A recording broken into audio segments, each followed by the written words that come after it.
আসসালামু আলাইকুম।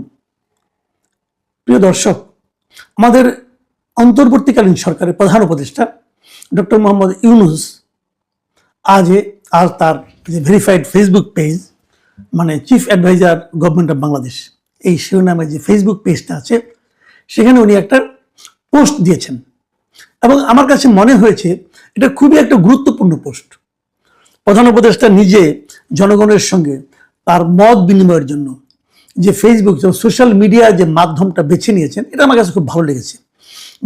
এই কারণে উনি এটা অনেকদিন ধরে করছেন। উনি এখানে একটা কমেন্ট করছেন, উনি একটা পোস্ট দিচ্ছেন, কিছু ইনফরমেশন দিচ্ছেন জনগণকে, এবং সঙ্গে সঙ্গে তার পেছনে জনগণের তো রিয়াকশন দিচ্ছে। এটা খুবই আমার কাছে মনে হয়েছে খুব ভালো জিনিস, এবং এটা যদি চলতে থাকে তাহলে আমার ভালো। আমি এটাকে মনে করবো যে মানুষের সঙ্গে, সরকারের সঙ্গে জনগণের একটা মানে মত বিনিময়ের একটা সুযোগ এখানে থাকে, এবং তাতে হয়তো প্রকৃত চিত্রটা চলে আসতে পারে যে আসলে কি হচ্ছে, সরকার কি করছে, অথবা সরকার কি করছে বলে দাবি করছে, এই সমস্ত নানা প্রসঙ্গ কিন্তু উঠে আসতে পারে।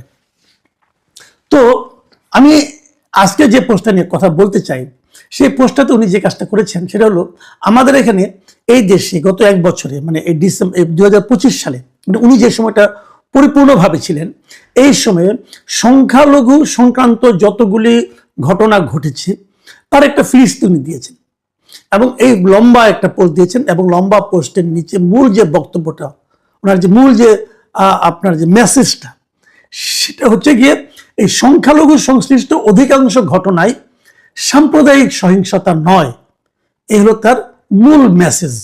এই মেসেজটা জিতে যে তিনি যেটা করেছেন, তিনি পুলিশে নানা রকম নথি পর্যালোচনা করে একটা পরিসংখ্যান দিয়েছেন, এবং সেই পরিসংখ্যানে বলেছেন যে 2025 সালে এ ধরনের সংখ্যালঘু সংশ্লিষ্ট 645টি ঘটনার তথ্য পাওয়া গেছে, এবং সেই 645টি কি কি আছে না আছে তিনি সেগুলি উল্লেখ করছেন।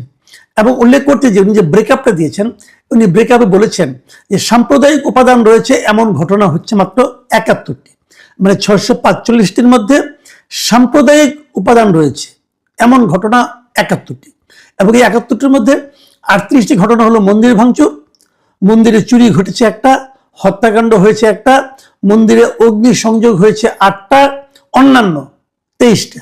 এই অন্যান্যের মধ্যে রয়েছে প্রতিমা ভাঙার হুমকি, ফেসবুকে পোস্ট, উপাসনালয়ের আঙিনায় ক্ষতি ইত্যাদি, এরকম 23টা ঘটনা। এবং এগুলোর মধ্যে পুলিশ 50টাতে মামলা দায়ের করেছে, 50 জনকে গ্রেপ্তার করেছে, এবং অন্যান্য 21টাতে অন্যান্য ব্যবস্থা নিয়েছে। এই হলো ওনার ব্যাখ্যা। এবং এর বাইরে যে ঘটনাগুলি আছে, সেরকম ঘটনার সংখ্যা হচ্ছে 574।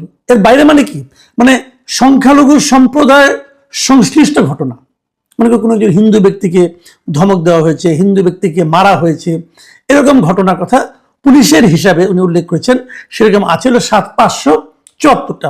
এবং তার মধ্যে কি কি আছে, প্রতিবেশী বিরোধ 51টা, জমি সংক্রান্ত বিরোধ 23টা, চুরি 106টা, পূর্ব শত্রুতা 26, অস্বাভাবিক মৃত্যু 172। অস্বাভাবিক মৃত্যু 172 মানে এটা কি ভাই?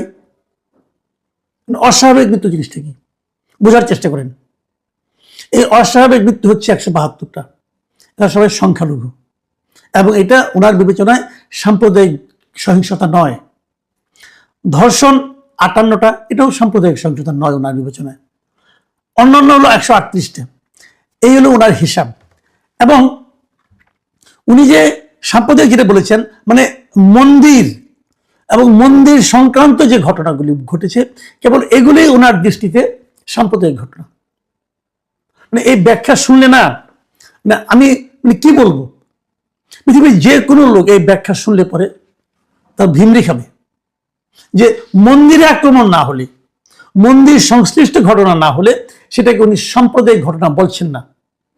একটা হিন্দুকে আপনি মেরে আগুন দিয়ে জ্বালিয়ে দিবেন, এটা সাম্প্রদায়িক ঘটনা নয়। এটা কি ভাই?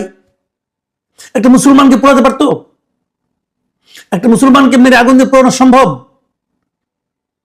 হিন্দু বলেই সম্ভব। এটা ওনার কাছে সাম্প্রদায়িক ঘটনা মনে হয় না। তো উনি সাম্প্রদায়িক ঘটনার ডেফিনিশন তো বুঝেন না। ভদ্রলোক আবার শান্তিতে নোবেল টোবেল পেয়ে গেছেন, বেশি কিছু বলা যাবে না। ওনাকে যারা এই তথ্যগুলি দিয়েছেন তাদেরকে আমি জিজ্ঞাসা করতে চাই, আপনার সাম্প্রদায়িকতার অর্থ বুঝেন ভাই? অর্থ বুঝেন?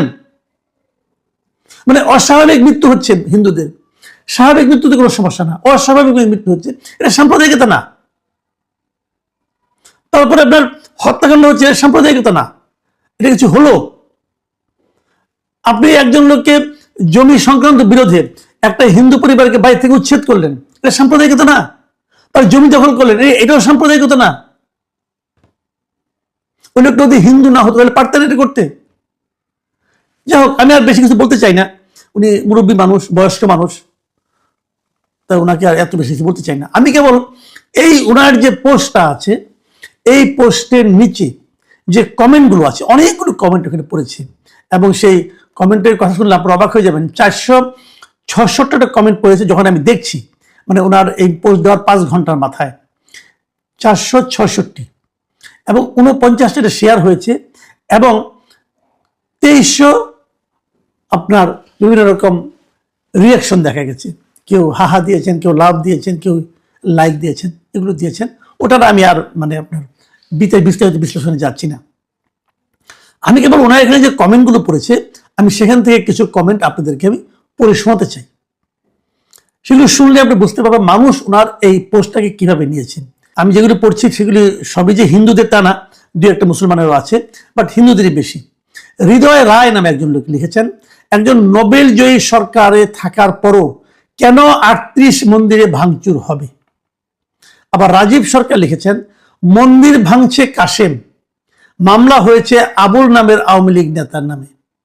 কাশেম পুনরায় আরেকটা মন্দির ভাঙার প্ল্যান করছে আরেক আওয়ামী লীগ নেতার নামে মামলা দিবে বলে। বিষয়টা দাঁড়ালো কি? বিদ্যুৎ মণ্ডল লিখেছেন, একটাও বিচার হবে না, কারণ রাষ্ট্র নীরব ভূমিকা নিয়েছে। সংখ্যালঘুরা কিছু বললেই রাষ্ট্রদ্রোহী হয়ে যায়, ভারতে দালাল হয়ে যায়, রয়ের এজেন্ট হয়ে যায়। অথচ 1200 টন ইলিশ রপ্তানি হয় এখন। মোহাম্মদ নাজমুল হাসান লিখেছেন, 1600-র বেশি মব ভায়োলেন্স হয়েছে, একটারও বিচার হয়নি, মামলাও হয়নি। কাকু শুধু ফেসবুকে লম্বা লম্বা পোস্ট দেয়। সোহাগ দাস লিখেছেন, সংখ্যালঘুদের মধ্যে যদি একজনও বিচার পেয়ে থাকে জানাবেন। কিন্তু চ্যালেঞ্জ করলেন, একজনও সংখ্যালঘুকে বিচার পেয়েছে তার উপর ঘটে যাওয়া অত্যাচারে। সুরঞ্জিত বাবু সেন লিখেছেন, এতদিন পরে কেন এমন বাক্য বলতে হলো, কোনো কিছু আছে নাকি পর্দার আড়ালে।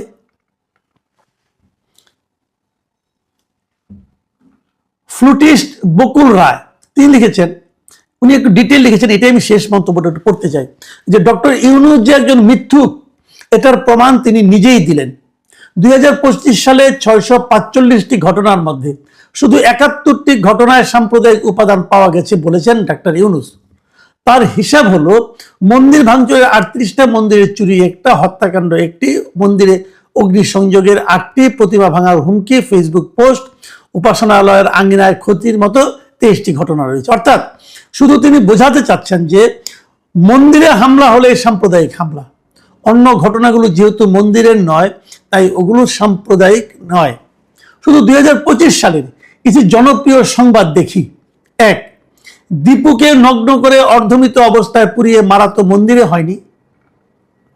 রাউজানের ঘরে তালা দিয়ে আগুন দেওয়া, সেটাও মন্দিরে হয়নি।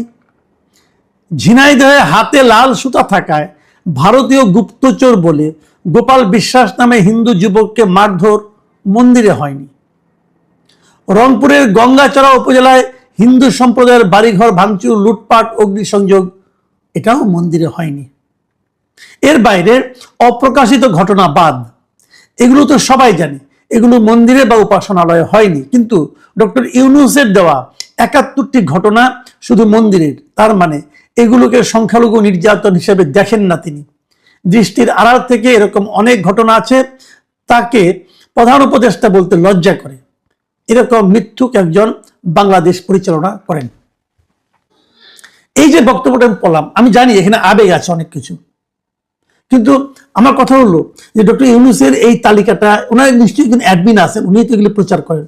এই অ্যাডমিনের মেধা এবং এই অ্যাডমিনের কাণ্ডজ্ঞান সম্পর্কে আমার একটু সন্দেহ হচ্ছে। উনি কি ডক্টর ইউনূসকে মানুষের কাছে হাস্যকর করে তোলার জন্য এই পোস্ট দিয়েছেন? এই পোস্ট তো দুনিয়ার সবাই দেখবে, বিদেশের লোকজন দেখবে, তারা যখন দেখবে যে মন্দিরে আক্রমণ না হলে ডক্টর ইউনূস সেটাকে সংখ্যালঘু নির্যাতন বলে মনে করেন না, তারা কি ভাববে? আমি ডক্টর ইউনূসকে প্রশ্ন করি, আপনি এগুলি কাদেরকে রেখেছেন আপনারা এই সমস্ত কাজ করার জন্য? নাকি এটা আপনি দিয়েছেন? আমি জানি না। আপনি এত এতটা কম বুদ্ধি সম্পন্ন আপনি হবেন এটা আমি ভাবতেই পারি না। নিশ্চয়ই কাউকে না কাউকে দায়িত্ব দিয়েছেন। এই লোকগুলি তো আপনাকে ডুবাচ্ছে ভাই। অবশ্য আপনি এমনি তো ডুবার আর খুব বেশি একটা বাকি নাই, যতটুকু আছে সেটুকু ডুবাবে এরা। একটু সতর্ক হন। আপনার নামে যা কিছু প্রচারিত হয় সেগুলো সম্পর্কে একটু সতর্ক হওয়া দরকার, কারণ যা কিছু প্রচারিত হচ্ছে আপনার ভেরিফাইড অ্যাকাউন্টে দায় দায়িত্ব কিন্তু আলটিমেটলি আপনাকেই নিতে হবে, এবং গালি সেটা আপনাকেই শুনতে হবে। প্রিয় দর্শক, আমরা দেশে কোনো ধরনের সাম্প্রদায়িক সংঘাত চাই না, আমরা সংঘাতই চাই না। আর সংখ্যালঘুর উপর আক্রমণ সেটা তো আরো চাই না। একটা দেশ কতটা সভ্য সেটা আসলে নির্ভর করে সেই দেশে সংখ্যালঘুরা কতটা নিরাপদে থাকতে পারেন তার উপর। এই উপলব্ধি যতক্ষণ পর্যন্ত আমাদের না হবে ততক্ষণ পর্যন্ত আমরা আসলে ক্রমাগত নিজেদের বর্বরতায় প্রকাশ করে যাব। প্রিয় দর্শক, এখন এ পর্যন্তই। আল্লাহ হাফেজ।